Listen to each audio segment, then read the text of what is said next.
Sa isang malawak at makapal na kagubatan, bawat sulok ay may mga nilalang na naninirahan. Kagubatan na nagtataglay ng makapigil hiningang istruktura.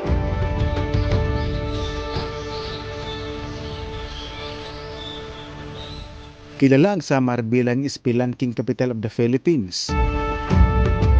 At ito rin ang ikatlong pinakamalaking isla ng Pilipinas. 2 syudad, 4 na bayan sa loob ng isang linggo.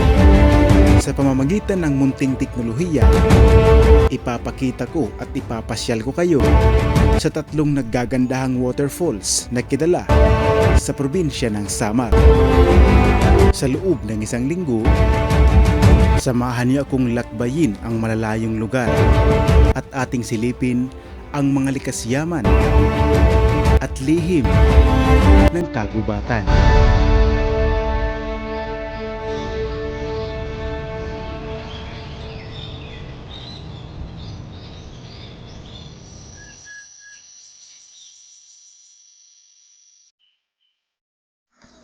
Sa isang maliwalas na umaga mula Barangay Mubuog, nagtungo kami sa kagubatan. Sa unang araw ng aming paglalakbay ay balak naming puntahan ang Pinipisakan Falls sa bayan ng San Jorge. Hindi kalayuan sa aming nilalakbay ay nakakita kami ng maliit na sapa. Gamit ang mga plastic bottle na walang laman, nilagyan namin ito ng mga tubig na siya ring aming iinumin sa gitna ng kagubatan.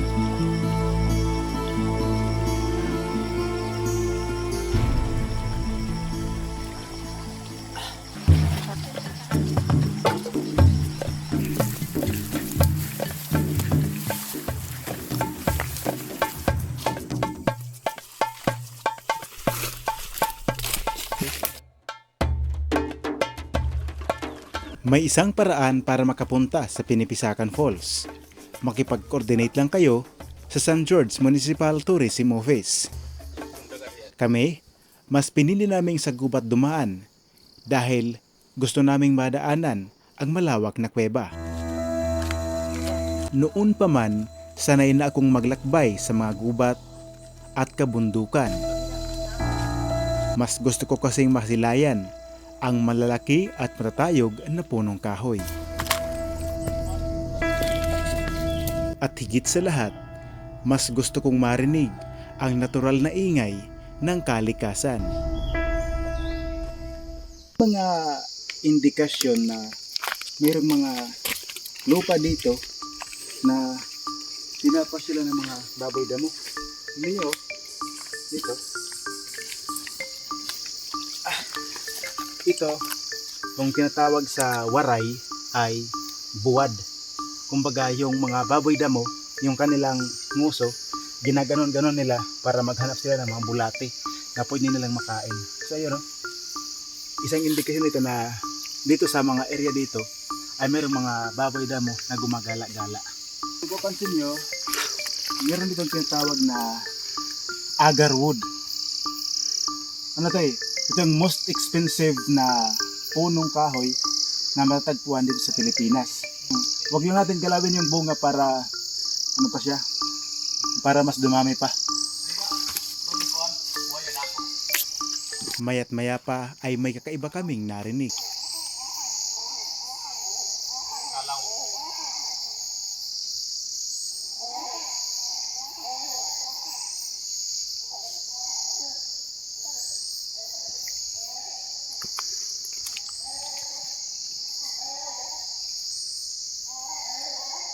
Mali, kung naririnig nyo yan ang pinakamalaking ibon dito sa lugar na ito. Ang tawag dyan ay kalaw. Tulad ng agila o Philippine Eagle, ang kalaw ay isa sa malaking ibon na matatagpuan sa kagubatang ito. Ngunit sa panahon ngayon, sila ay bibihira na lang masilayan. Mali, kanina nandun pa lang kami, yung aso namin kasama ay tumahol. So di namin alam kung anong kanyang kinahol dito. Kung nang nakarating kami dito, may nakita kaming bakas ng baboy damo at natunugan niya kami. So ngayon lang talaga nagtakbuhan siguro yun o may kasama pang iba kasi dito yung mga bakas niya. Ayan. Ngayon lang talaga. Ngayon lang. Yan ito. Ito tapos andito pa. Yan, parang tumakbo eh. Tapos ito pa. May malaki-laki na to, malaki-laki na.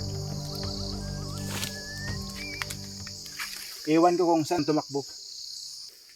Isa din sa dahilan kung bakit mas pinipili kong maglakbay sa gubat dahil nalalaman ko kung ano pa ang natitirang hayop na naninirahan dito sa ating kalikasan. Sa loob ng 2 oras ay nakakaramdam na ako ng kunting pagod. Ito naman yung tinatawag na bariw. Yun yung puno. Ito yung ginagawang banig. Ang bariw ay isang klaseng halaman na matatagpuan sa kagubatan. Karamihan sa mga ito ay kinukuha ng mga taong magsasaka at ginagawang makalumang kasangkapan, ginagawang banig, minsan ibinebenta o minsan ginagamit para sa kanilang tahanan.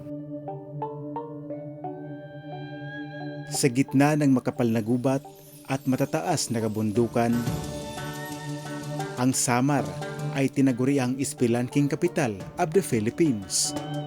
Sa madaling salita, sa lugar na ito ay marami ang mga kuweba.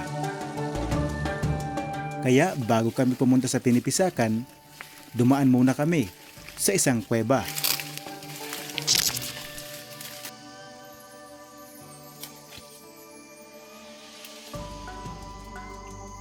Sa pamamagitan ng malalaking gamot ng mga punong kahoy, ito ang aking nagsilbing hawakan para makarating at masilayan ang malaking kuweba.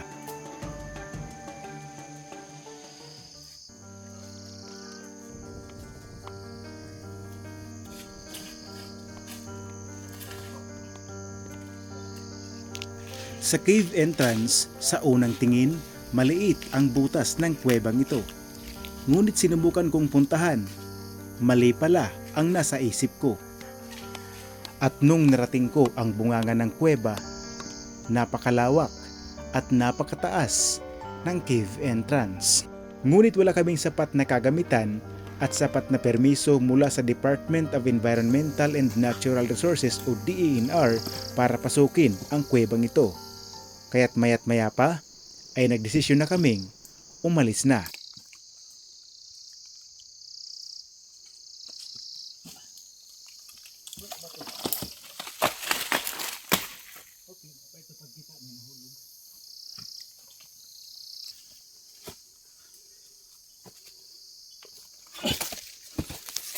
Makalipas ang ilang minuto, nagpatuloy ang aming paglalakbay at mayat maya pa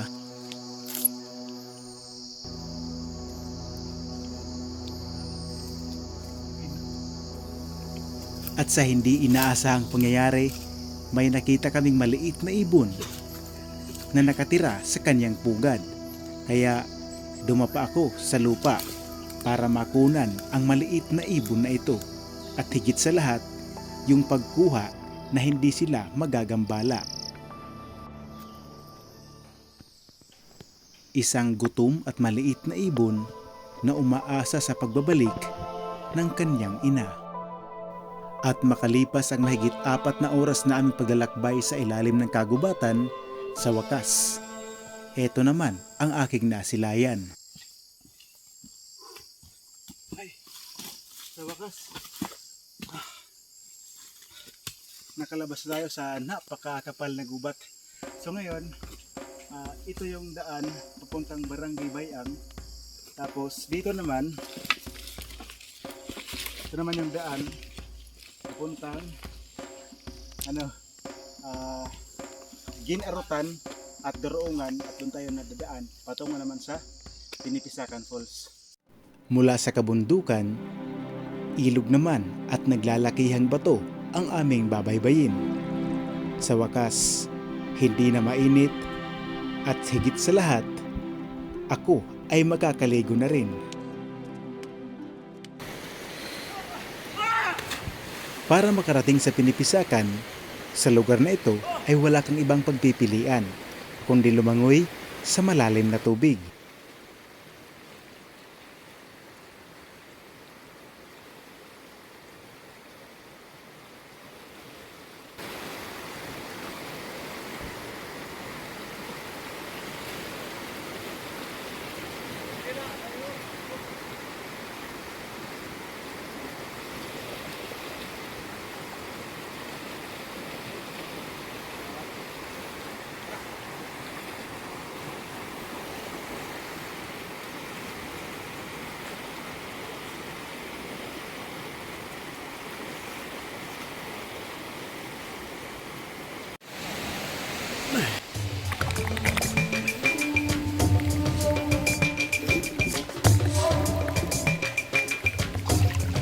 Mula sa mga kapal na gubat, matatayog at naglalakihang punong kahoy, sa lugar na ito, dambuhalang mga bato naman ang aming madadaanan.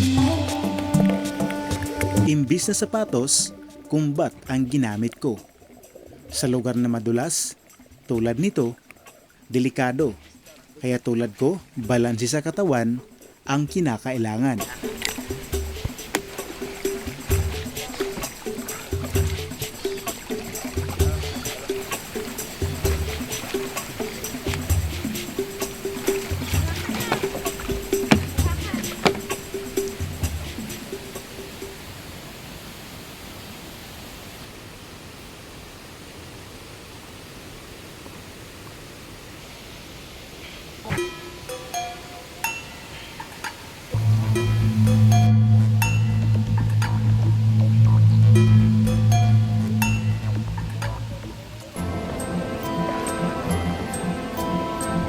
At makalipas ang ilang minuto, sumisilip na ang aming pakay.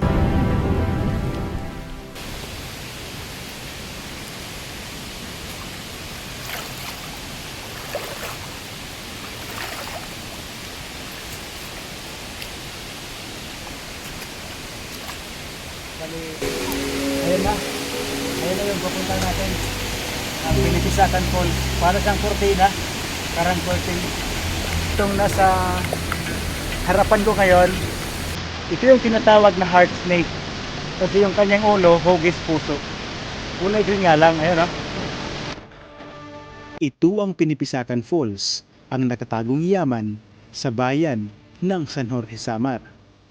Makalipas ang mahigit 5 oras na aming paglalakbay, nang marating ko ang lugar na ito, nawala at nakalimutan ang aking pagod. At wala akong nagawa kundi ang mamangha na lang sa istrukturang pinanday ng kalikasan sa loob ng libu-libong taon.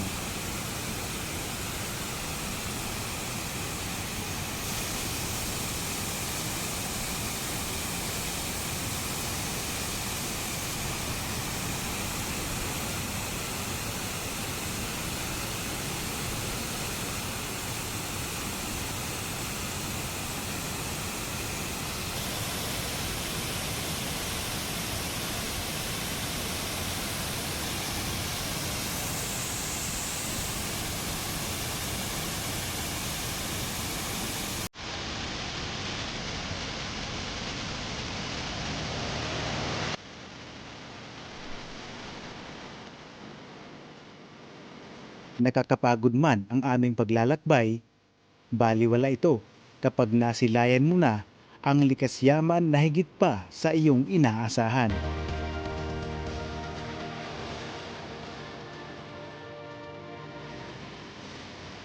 Bandang 2:00 ng hapon ay nagdesisyon na kaming bumalik na sa aming pinanggalingan.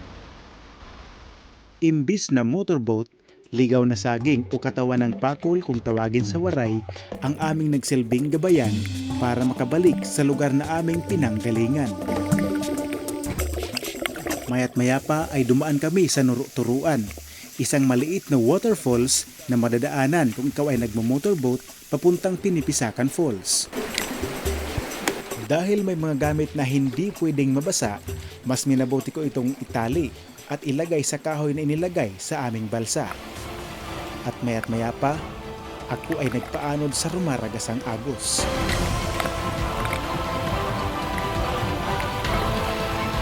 At habang kami lumalangoy, bandang alas 5 ng hapon ay nagpakita ang libu-libong paniki o tiakre na nanggaling sa kuweba ng Pinipisakan Falls.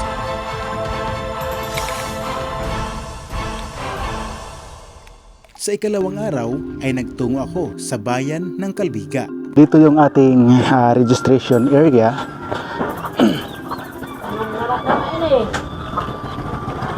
Bali, ito yung ano nila, oh.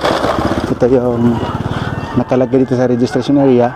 Merong 100 pesos na entrance fee, 300 sa tour guide, cottage 500. So, papasya lang naman tayo. Pero dapat naka-record dito kung ilan kami, tapos may babayaran para alam ng nagbabantay dito kung sino kami at kung saan kami pupunta. So, dito tayo ngayon sa entrance ng Lulugayan Falls at ngayon ay kasama natin si Kuya Manuel. So, Kuya, ilang taon ka na tour guide? 4 years. 4 years. So, ano yung gagawin natin ngayon dito? Ang gagawin ko ngayon para samahan lang kayo. Samahan lang. Okay. Ano po yung tinatawag na literon? Ano po yung literon? Barangay. Barangay literon. Barangay. Okay. Tara, pasok tayo.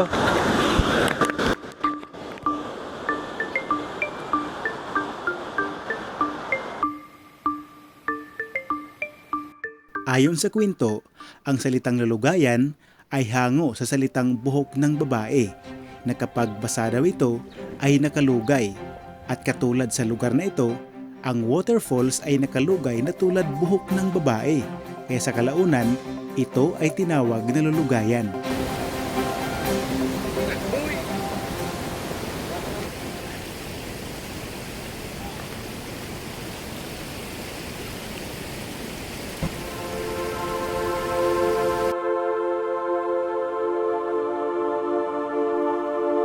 Ang bayan ng Calbiga ay mayaman sa mga root crops tulad ng talyan at gabi.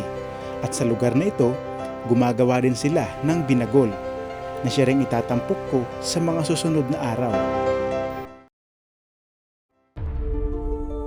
At sa kalagitnaan ng Calbiga at San Sebastian, sa Barangay Timbangan, makikita ang malaking istrukturang ito. Isang malaking santo na nakaharap sa kalsada at karagatan at sa mga taong nakatira sa mga barangay.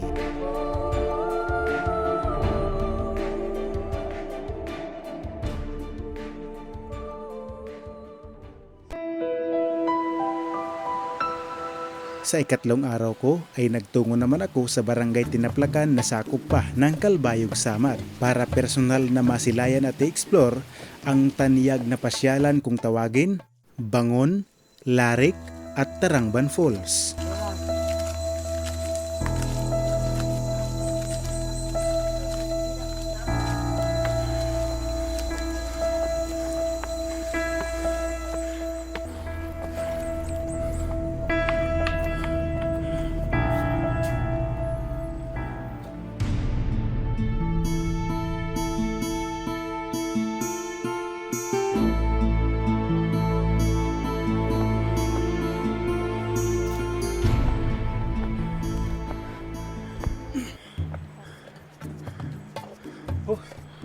Mga more or less 10 minutes na tayo nag-akit sa bukid. Actually kagubatan to yun ang mga punong kakahuyan. Tapos yung the best dito ay yung akyat natin hindi mahirap kasi sementado, ayan. Tapos may mga hawakan dito. Tapos okay lang na nakasapatos ka kasi walang bato na tatama sa iyong mga paa. Yun nga lang, yung kapag tag-ulan lang, siyempre malumot, kaya medyo madulas. Mabuti na rin to, kasi habang nag-aakit tayo, dagdag papawis na rin.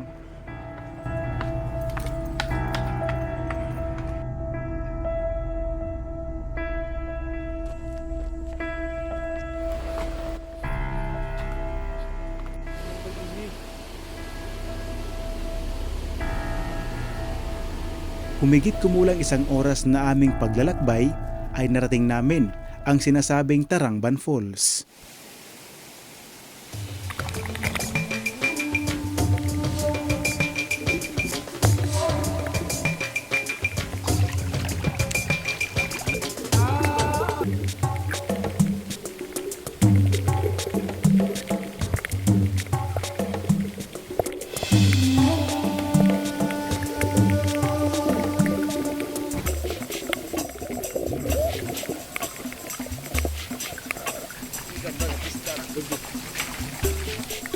At sa aming pagbalik, idinaan din kami ng aming tour guide sa Laric Falls.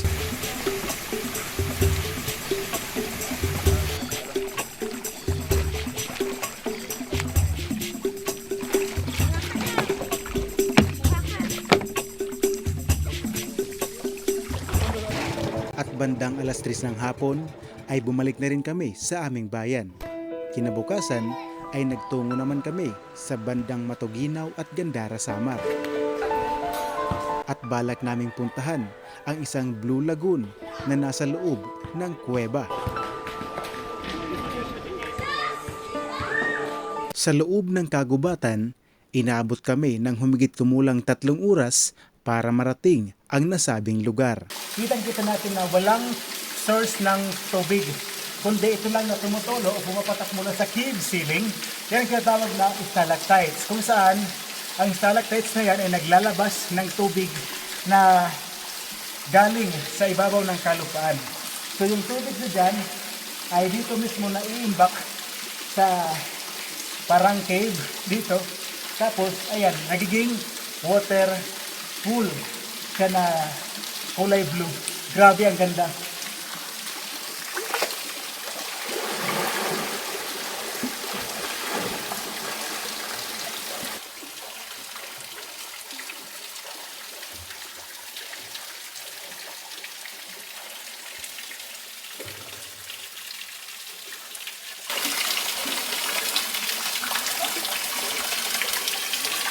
Ito naman. Yung pumbatak lang na tubig dito. Ayan. So, parang ano siya, sapa na nanggagaling sa ibabaw ng kalupaan. Pero yung pinakaiba dito, siya ay ano lang, galing lang sa bato na pumapatak dito. Yan o. Ang papel ng kalikasan ay magbigay ng magandang enerhiya sa mga taong nakikinabang. Ang papel ng tao ay protektahan ang ating likas yaman at mga nilalang na naninirahan.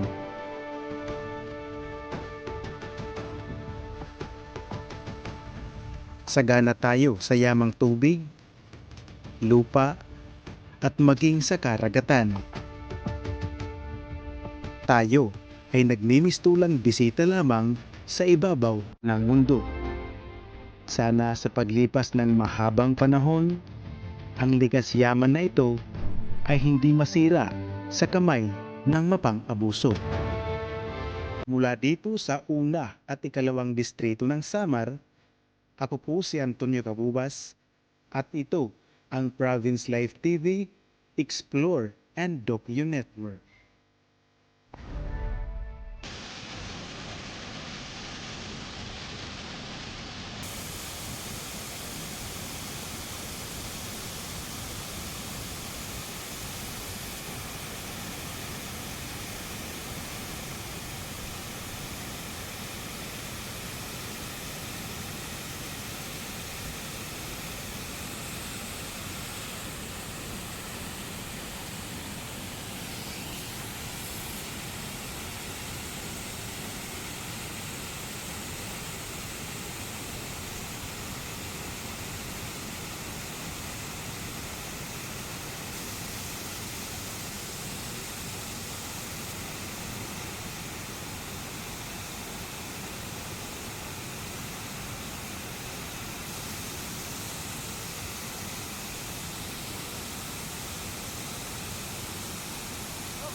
Mangga daw.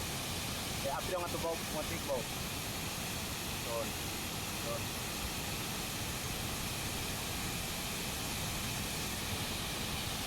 Okay, oh. Buwa nga.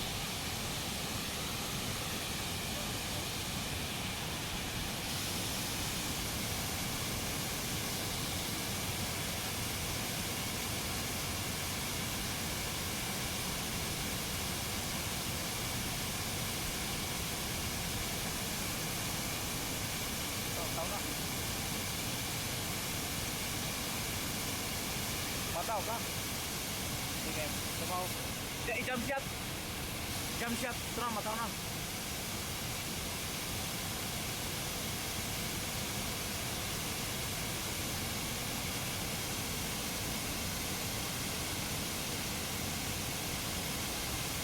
Kaya katong-katong hanapin tayo.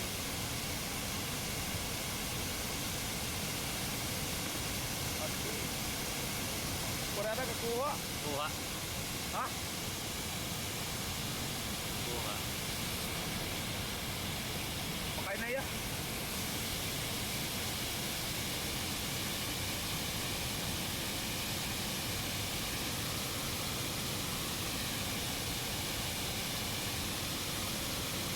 Oh, wali naman.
Okay ba?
yung kanilang tinatawag na hot spring. Kung makikita nyo, sa gitna may parang kumukulo. Tapos yung temperature dito, mainit talaga. Hanggang dito, mainit. Siguro, pwede nang kumuha dito isang tagos, lagyan ng kape. Pwede nang inumin. Mainit to. Hindi naman sobrang init at hindi naman yung sakto na maligam-gam, parang kayang-kaya lang sa balat yung hindi masunog yung balat natin at hindi tayo magkakalapnos. Sa halagang 20 pesos pwede daw lumangoy dito. Ang init.